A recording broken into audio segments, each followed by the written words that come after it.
Au Burkina Faso, près d'un enfant sur 10 n'atteint pas son 5e anniversaire. Ceci est dû à la barrière financière qui limite l'accès des ménages aux centres de santé.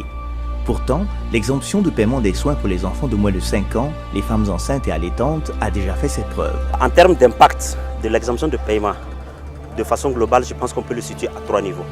Le premier niveau, c'est le soulagement, n'est-ce pas, apporté à la population, qui vient vraiment dans les centres de santé et qui du coup meurt moins. C'était vraiment ce qui était recherché, le premier objectif. Et le second niveau, c'est au niveau des centres de santé.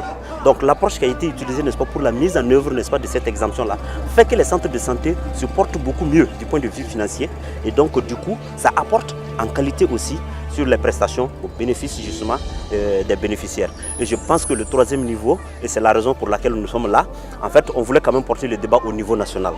On y est arrivé, c'est la raison d'ailleurs de ce plaidoyer actuellement qui est en train de se mener avec un objectif clair, que les partis politiques, que leurs représentants aux élections là, puissent s'engager de sorte à ce que ça soit effectif, l'exemption de paiement là, sur l'ensemble de tout le Burkina Faso, une fois élu.